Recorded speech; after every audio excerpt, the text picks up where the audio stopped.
Good morning. I'm the Reverend Bill Zelazny, the minister here at Channing Memorial Church, and I'm very happy that you are able to join us for our February 28th service, either on Zoom or on YouTube Live. I'm serving today as the worship leader.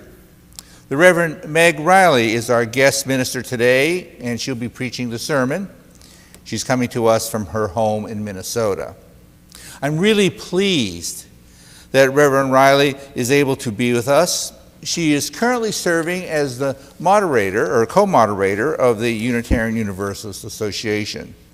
So the moderator is the chief governance officer, and in that position serves as chair of the Board of Trustees and also as the convener of the General Assembly. Meg retired in 2020 after 38 years as a UU religious professional. She's held a variety of positions, both in a congregation and at the UUA headquarters. Most recently, she was the senior minister of the Church of the Larger Fellowship and has served as an interim minister in the UU congregation in Minnetonka, Minnesota. She lives in Minneapolis with her family. And Meg will be joining us for the fellowship time after the service to talk about her sermon or any other questions that you may have for her about the Unitarian Universalist Association. Our chat feature on Zoom is active, so you can greet each other Channing members that may be watching on Zoom, and perhaps share a joy or sorrow if you wish at that time, or exchange some ideas about what is being talked about during the service. Members of our tech team that are assisting with today's service is Candy Martin over in the tech booth. Joanne Rosemont is on camera, and Michelle Dubuque is managing the Zoom operations in the church office. Janet Grant, the Channing Church music director, will be playing the music, and Chris Stevenson will be our song leader. The words to the hymns will come up on your screen, so I invite you to sing along. So now let us begin our service.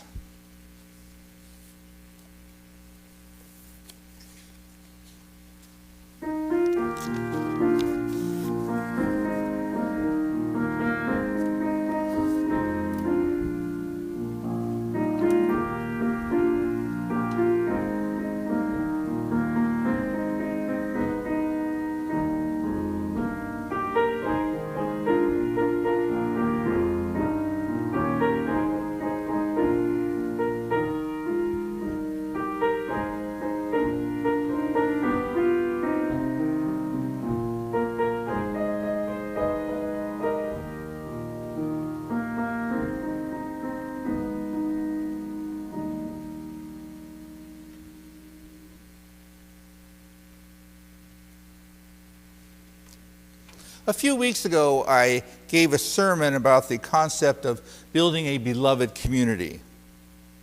In it, I said that this was not a one-time action, that it will take years of work for us to come together as a beloved community. And during this time, there will be small and big successes. Sometimes things will fall into place and we can score a big win. And at other times, we may have some setbacks. The program will not take root. The difficulty of making societal changes was underappreciated. The timing is wrong. The words may not have been right. But still, we keep on trying. Today, our service is about our Unitarian Universalist Association's efforts to make changes to bring about a more beloved community. So now, working to create a beloved community is, at its core, being willing to openly side with love.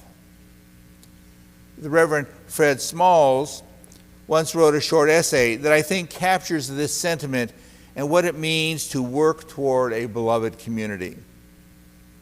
He wrote in part, "People ask us, what do Unitarian Universalists believe? Because Unitarian Universalism is so diverse, people holding so many different opinions and views, it's almost impossible to answer that question. As he says, we are priests of paradox, apostles of ambiguity, and nattering nabobs of nuance. I love that description. The important question, though, is not what we believe, it is what we do. What moral stance do we take, not just privately in our hearts, but to which we witness to our families, to schools, in our workplaces, in our communities, at state houses, in the halls of Congress. Our faith is about faith in action to work for a better world for all. Reverend Smalls went on to say, I'm not talking about sanctimony.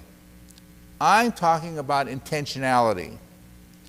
Understanding that our practice will be imperfect, as each of us is imperfect, but we have to ask the question, what is our aspiration? What is our commitment?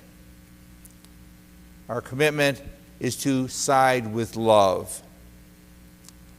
When Unitarian Lydia Maria Child defied the prohibition of her time against women speaking in public and demanded freedom for enslaved African Americans and vote for women, and when she protested the Trail of Tears, that brutal removal of the Cherokee Nation, she was siding with love. When Unitarian Universalist minister Jim Reeb heeded the call of Martin Luther King Jr. to go to Selma, Alabama, and was unfortunately bludgeoned to death by racists, he was siding with love. Siding with love does not require power. It requires courage, because courage is power. When a child on a playground sticks up for another who is being teased or bullied or left out because they're different, that child is siding with love. Siding with love affirms the full humanity of all people. It honors the inherent worth and dignity and the spark of the divine in each and every person. Siding with love means treating each other well, whether ally or adversary. Love is patient, wrote Apostle Paul. Love is kind. Love is not envious or boastful or arrogant or rude. Rabbi Abraham Herschel said that a religious person is one whose greatest passion is compassion, whose greatest strength is love and defiance of despair. So when someone asks us what Unitarian Universalists believe, or why we're speaking out on gay rights, or immigrant rights, or disability rights, or human rights, or equality for all people, or against discrimination, against injustice, we can proudly tell them we are standing with love. As a shared practice, uniting all of us during these times when we are physically apart, you're invited to light a chalice or light a candle in your home as we light our chalice here for the service. Our chalice lighting words are from the Reverend Rebecca Savage. This is a chalice of audacious hope. This chalice shines a light on our shared past, signals our intention to listen deeply, reflect wisely, and move boldly towards our highest ideals.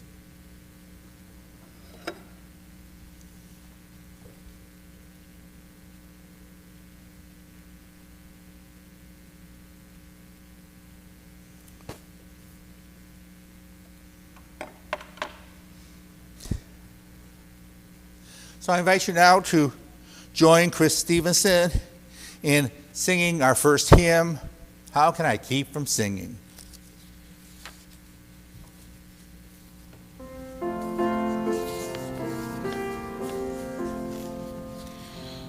My life flows on in endless song above earth's lamentation.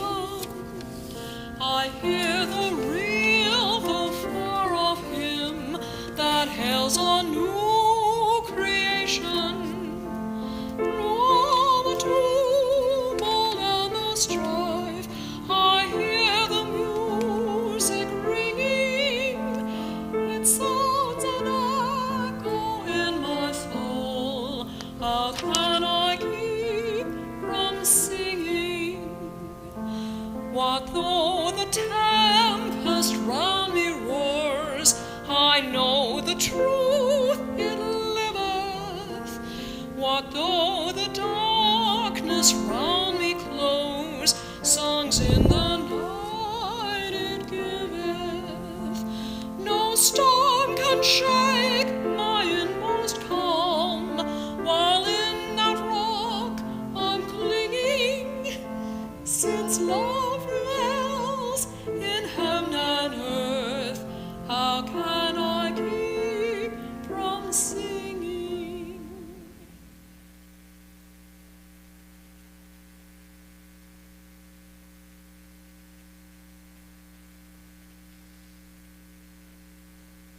Good morning. Good morning from Minneapolis, where it looks like a snow globe outside my window. It's a wonderful gift of COVID that I can be with you from my dining room, and that you can be with me wherever you are. It's a blessing to be together.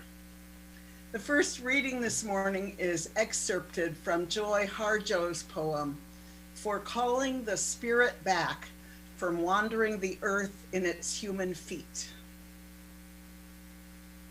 Put down that bag of potato chips, that white bread, that bottle of pop. Turn off that cell phone, computer, and remote control. Open the door, then close it behind you. Take a breath offered by friendly winds. They travel the earth, gathering essences of plants to clean. Give it back with gratitude. If you sing, it will give your spirit lift to fly to the stars' ears and back.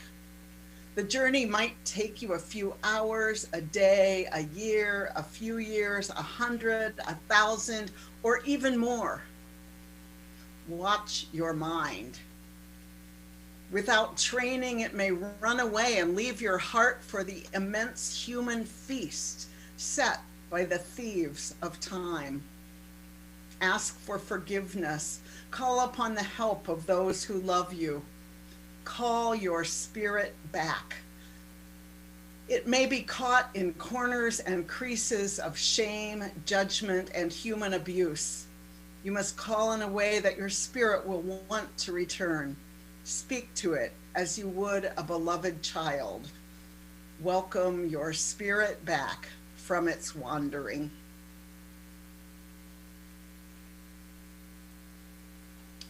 The second reading is from Sophia Lyons Vaz. You may know it well from the back of the blue hymnal. It's called "It Matters What We Believe." Some beliefs are like walled gardens. They encourage exclusiveness and the feeling of being especially privileged. Other beliefs are expansive and lead the way into wider and deeper sympathies.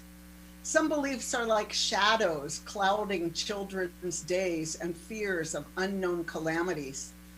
Other beliefs are like sunshine blessing children with the warmth of happiness.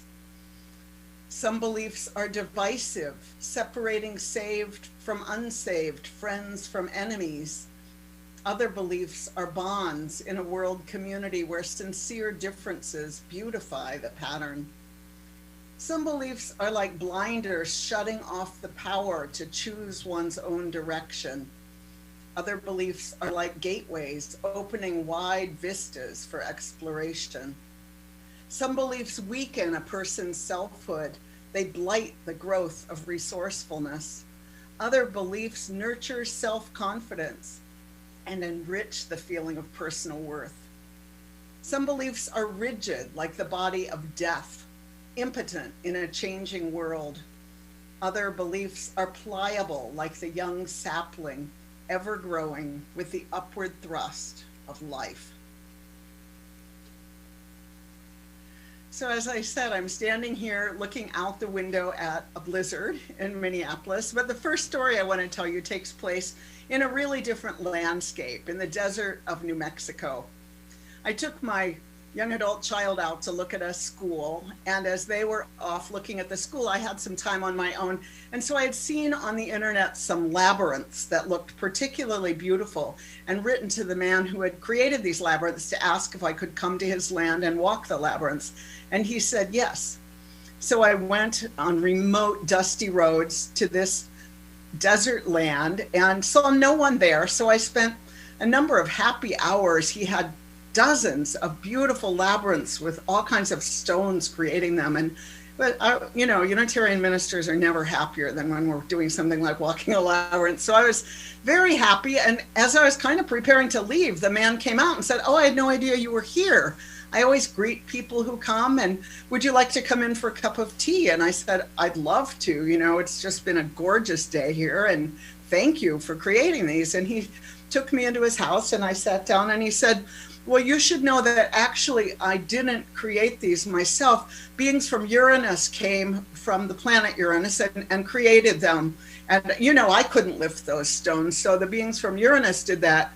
And I thought to myself, uh-oh, I'm in your house. Beings from Uranus, I'm a little weirded out here. But he was a nice guy, and we talked, and I thought, what do I know about beings from Uranus, one way or the other? So I drank the tea and I left, and I thought, whoever created those labyrinths, they were beautiful. However those stones got lifted, they're beautiful. He and I may have different beliefs about beings from the planet Uranus being on Earth, but he created some beautiful labyrinths. To my surprise, about a year later, I got a call from not one, but two small congregations in different parts of North America saying that people who believed that people from Uranus or beings from Uranus were on the planet had kind of taken over their worship committees. And every week in worship now, they were hearing about the planet Uranus in a way that was making a lot of people flee the church who really didn't want to hear about this week after week. And I thought about this, that I don't care about the beliefs that individuals hold if they don't impact other people in ways that are destructive to community. But as Sophia Lyon-Foss says, it matters what we believe. That oft-repeated sentence that you can believe whatever you want and be you is simply a lie. If that were true, our faith would be completely without center or purpose or meaning. And Reverend Bill talked about this wonderfully, as if we had carefully coordinated in his opening words this morning. It matters what we believe. I didn't know her name at the time, but Sophia Lyon-Foss, who wrote those words, was the preeminent religious educator who created all the curriculum that I grew up with as a young UU in West Virginia. My family went to a small lay-led fellowship in the heart of West Virginia. And as you might guess, UUism was not the dominant religion of that area. In our neighborhood, my family was different in every kind of way, about values, about women's roles and race relations and political campaigns. In every way that you can imagine, we were very different.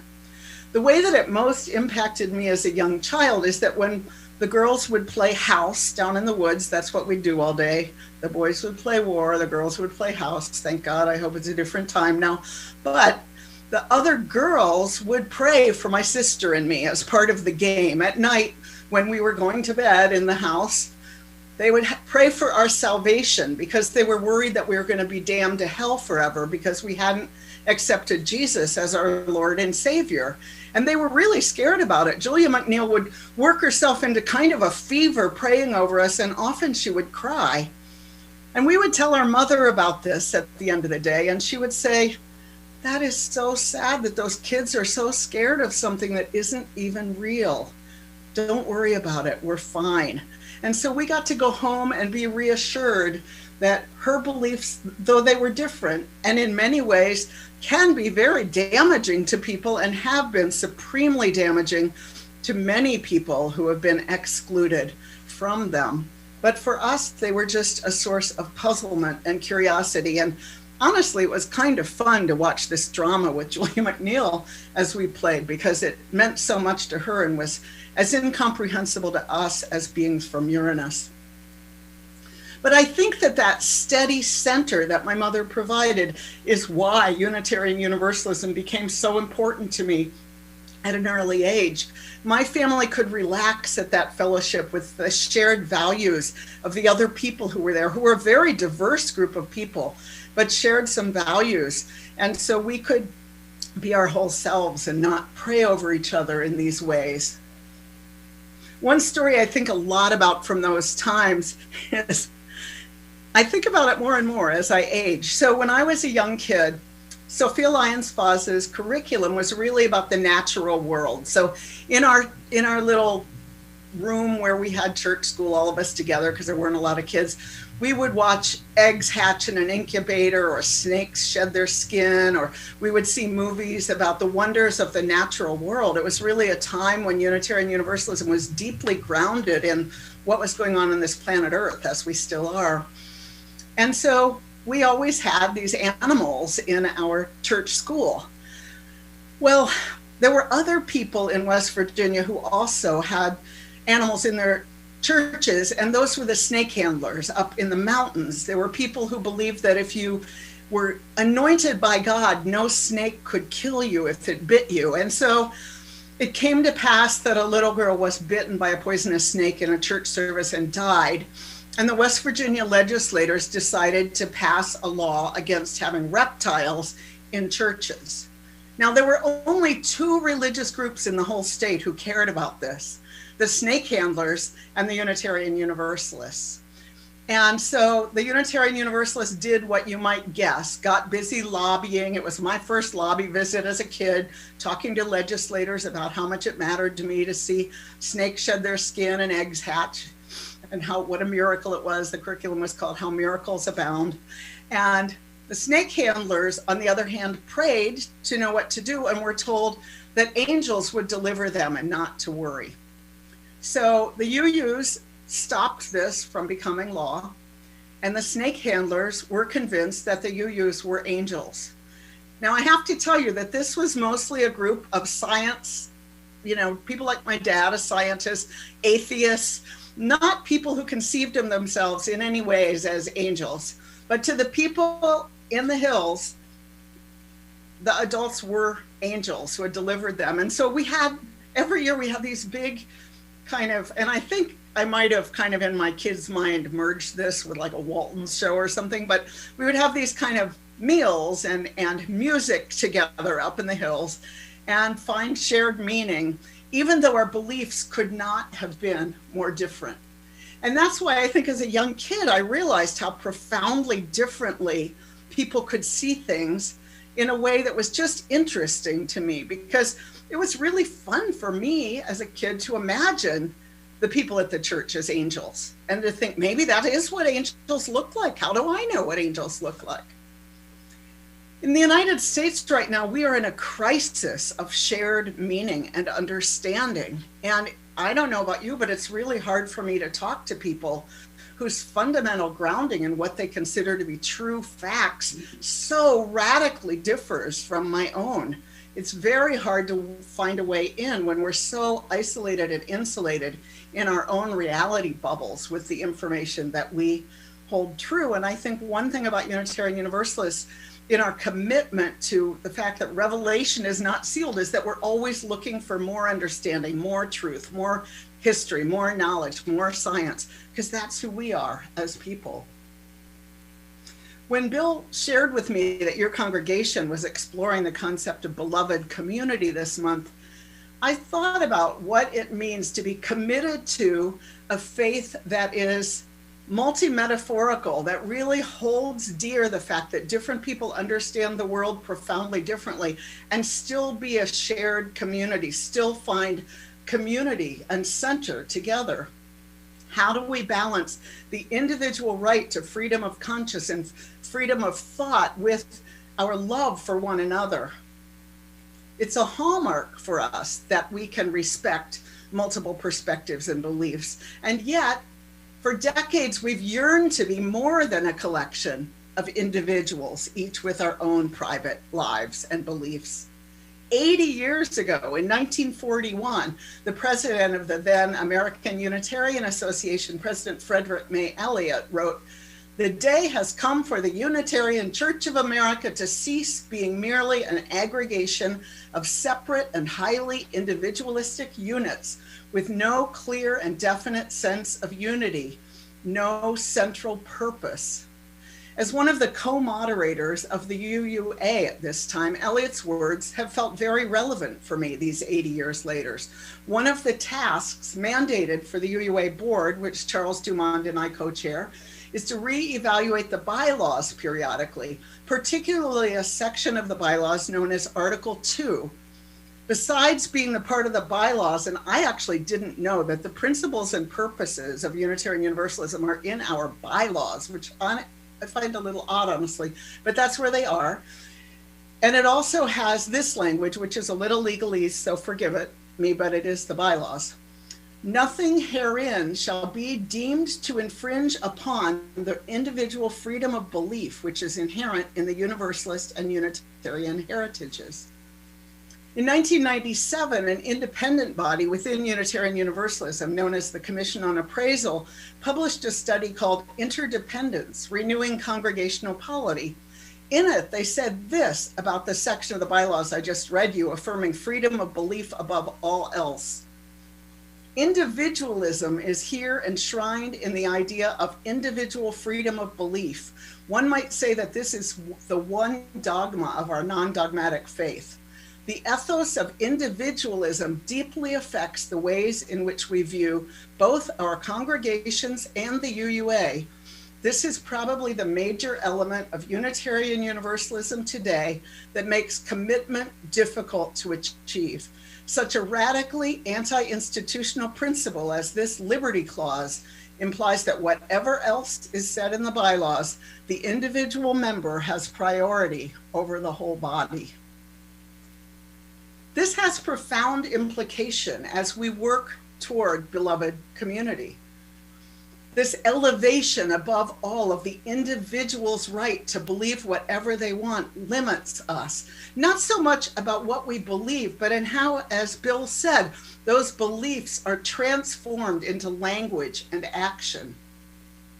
One of the most engaging tasks I've been involved with is reflecting on these bylaws, on what role the freedom of belief, particularly as it impacts behavior and speech, holds in our community.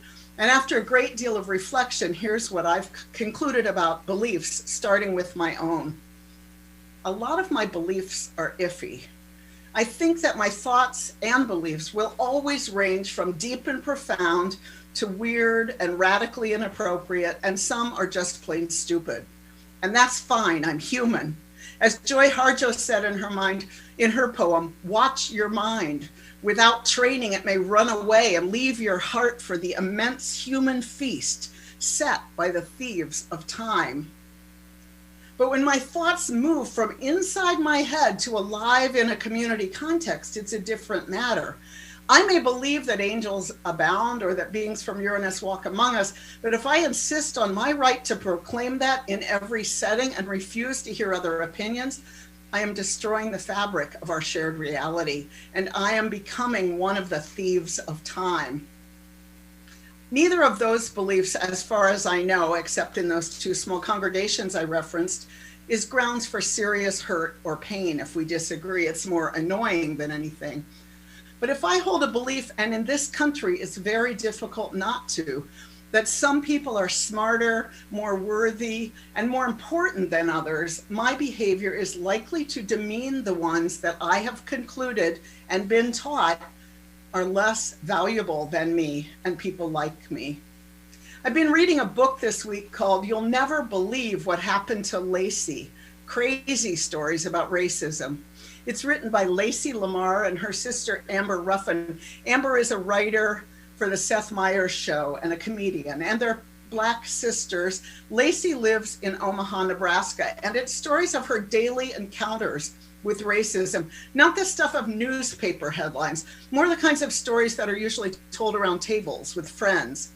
racist encounters that she's had in the workplace, stores, doctor's offices, classrooms, churches, streets, and every other place a human being goes, in Omaha or anywhere else. The authors insert humor into it, and unbelievably, there are some laugh out loud parts. But as I finished the book and closed it and reflected on what a life of being told every day, in every way, in every setting, that my life and my body and my well-being doesn't matter, I felt profoundly sad for our nation, not just Omaha, but everywhere. I recommend the book for white people as a window into the daily experience, the paper cuts of a life we don't lead, and for others who want affirmation of the ridiculousness of these daily encounters. Even though many of us live and work in racially and culturally diverse environments, we can become very insular, imagining that the way we live our lives is the way others do too. That's why living into the beloved community is such a challenge. Our beliefs and our thoughts may be our own, but our actions and words are part of the community. At best, as Robert Bella told us one General Assembly, our faith is grounded in the knowledge that the sacredness of the individual depends ultimately on our solidarity with all being, not on the vicissitudes of our private selves.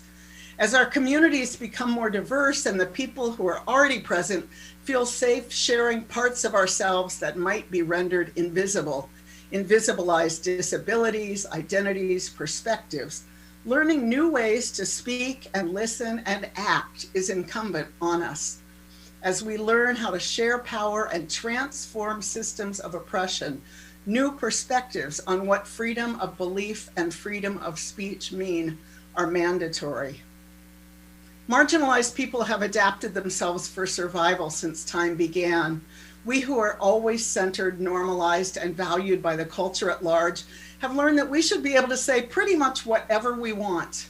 Lacey Lamar and most of us in this room can attest to the pain it causes when people speak or act thoughtlessly in ways that hurt us, simply because they think their opinion is always appropriate and of value.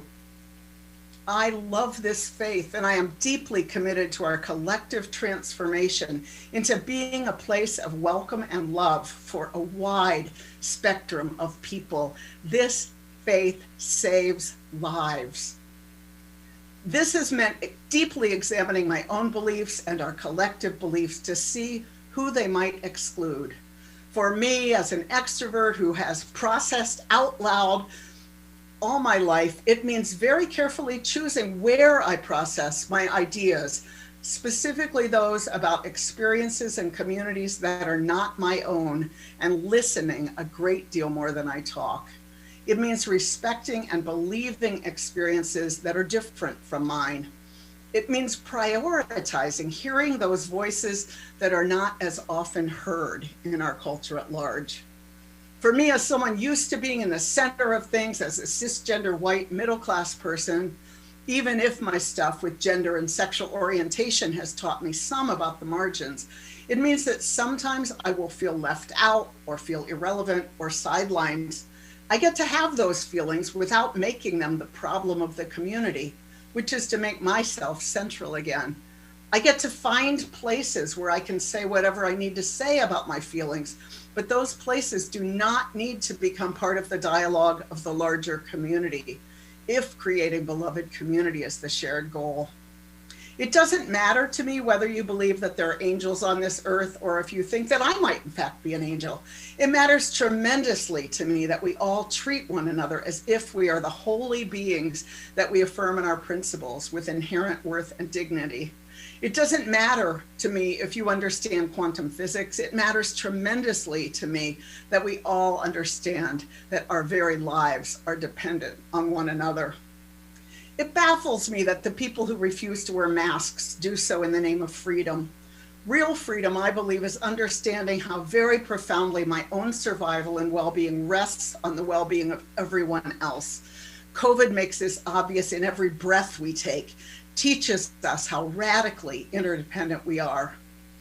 As we despair about our nation, even sharing the goal of becoming a beloved community, it matters tremendously to me that Unitarian Universalists across the nation and world, including in your congregation, are committing themselves to do the hard work necessary to transform ourselves. Our faith can teach us ultimately what it means to be human in this time of transformation and struggle and disorientation. It's hard work together, but I'm convinced we can do it. Thank you so much for loving this faith as I do, and for doing the work to bring it fully to life. Blessed be.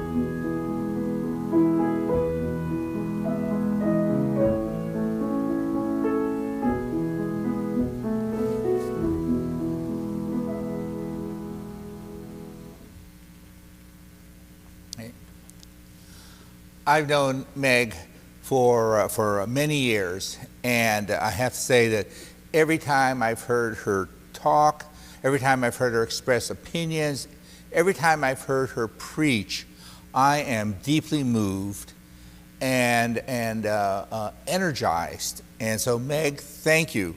Thank you so much for your wonderful sermon today. So I invite us all now to join together in the spirit of prayer. Spirit of life and justice. We know that all people are beloved across races, nationalities, religions, sexual orientations, though all are distinctive from one another. We are all manifestations of the beauty and wonder of creation, bound together in an inescapable network of mutuality, lives woven into a single garment. Knowing this is the reality of humankind, we recognize that we are called into the unending work for peace, justice, and love. Some of our endeavors may be great successes, and some may be less so. And even those teach us valuable lessons on how to proceed. May we always delight in our diversity that offers glimpses of the mosaic of the beauty of creation. May we be steadfast in our desires and labors, transforming any fatigue that we may be feeling from our past endeavors into hope-filled actions. In this special community of faith, may we find strength, renewal, and hope. So be it. Amen. Today I light our community candle to remember Joanne Armenia, who passed away this past Thursday. And for all those among us who have experienced the loss or sorrow and are in need of the healing powers of this community. And I light this candle for all of those among us who have occasion for rejoicing, maybe finally getting the vaccination appointment. And for those who feel special gratitude towards the world or for another individual, I light this candle. May the light of this candle shine into the world, representing the light of care and compassion sent out by members of this community to one another.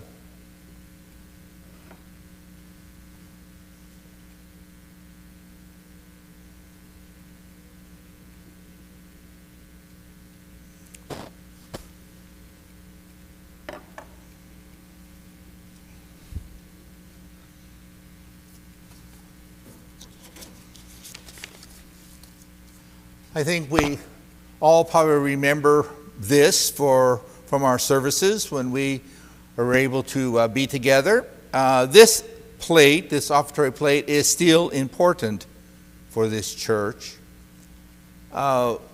We are supported by our pledges, our annual pledges, and by our Sunday offerings. So I invite everyone to consider writing a check separate from your pledge check and sending it to the church as your Sunday offering.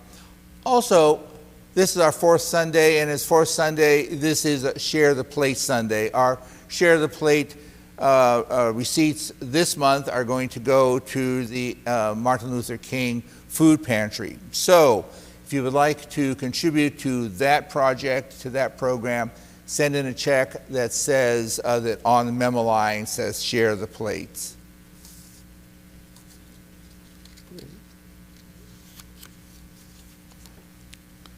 Our closing hymn for today is Blue Boat Home.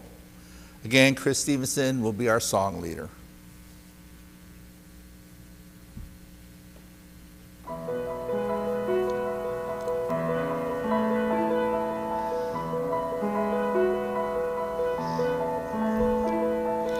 Though below me I feel no motion, standing on these mountains and plains, far away from the rolling ocean, still my dry land heart can say, I've been sailing all my life now, never harbor or port have I known. The wide universe is the ocean I travel, and the earth is my blue boat home.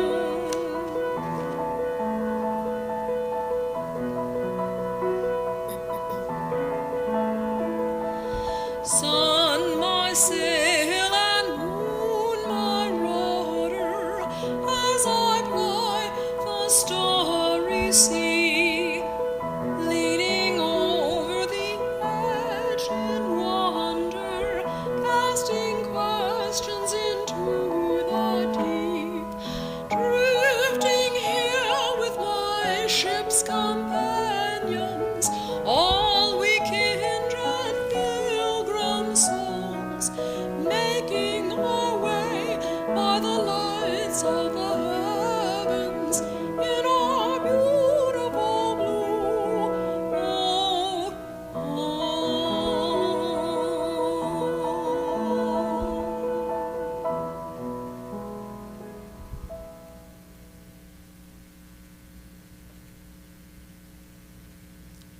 In our days ahead, may we keep a strong heart and hold tightly onto a spirit of hope that our work and the work of others shall bring about a better world with justice, compassion, and equity for all people.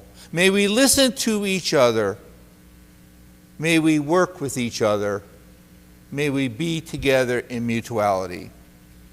A blessing on us all. Amen.